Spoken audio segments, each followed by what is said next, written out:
राम राम साहब, जय श्री कृष्ण। आज मैं ईदक मासेरी दूजी बात कहूं तो साहब ईदक मासो नावो जण आ बात जन हुणजो और अमे मैं आ बात हरू करूं। एक नगरी रे मोए एक हेठ रहता जग हेठो रे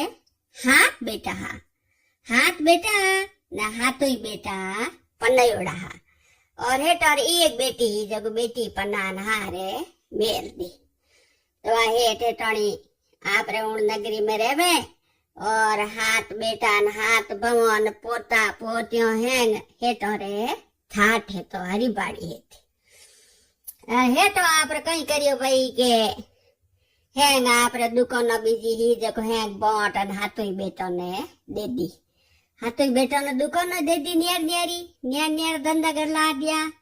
और मकान न्यारा करा दिया। ने हेठ हेठोने आपरे रेवता नेम धर्म में तो बेवता और यो करता कहियो के ईदक मासो आयो जण हेठो कहियो हेठोनी ने के हेठोनी हम के पे ईदक मासो ना आवो जको पे हरद्वार जावो जको पे हालो बेटा भवन बुझो जको अपर हाथे हाली तो बेटा भवन ने हाथ ले को ई अपो एकलो जाई जे कोनी तो के हालो जण हंगु पहली मोटोड़ बेटे उठ गया मोटोड़ बेटे उठ जान कहो बेटा के हाँ के आवो पिताजी के हाँ बेटा के हमें काले ईदक मासो लागी जको मेर ना आवो ईदक मासो जको थाने बेटा हरद्वार हालनो पाड़ी मार हाथे जको ई तो के मो हमें बुढ़ा होन मारो हाजा रेबे कोन बेटो बहु बोलिया के अरे पिताजी थे कोई बात करी हो कि मैं थाने ले ना मैं इन गर्मी में हरद्वार आलू जानो के मारे लुगाई टाबरों लेन मु तो घूमने जाऊं और मारो तो भाई आज आ लीजिए न कोई काल आ लीजिए मार बा भले ईदक मासा नावो और मत नावो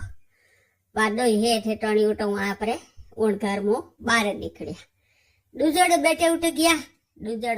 गया जन दूजड़ बेटा जान कहो के बेटा काले ईदक मासो लागी मैं जको हरद्वार जाऊं जको मार हाथ आलो मैं ईदक मासो ना हो एक महीनो पूरो तो वही बेटो आई बात करी के थारे ईदक मासो ना हो ने मोरे पास कहूं टाबरो घुमाउने ले जाओ कोनी जको मोरो तो हाथ आज आ लीजिए कोई काल आ लीजिए बा उठो हेठ टोणी आपने ओके बंद कर सुप साहब निकल का बारे निकलिया गया तीजड़ बेटे उठे हेठ के हैं बेटो ने बुझो तो परो देखो कई कहवे तीजड़ बेटे उठ गया जनो जान कहो के बेटा के मैं दो जना ईदक मासो ना हो जको हरद्वार जाओ मोर हाथे हालनो पड़ी के पिताजी आप कोई बात करी मारो तो हाथे आज आ लीजिए कोई काल आ लीजिए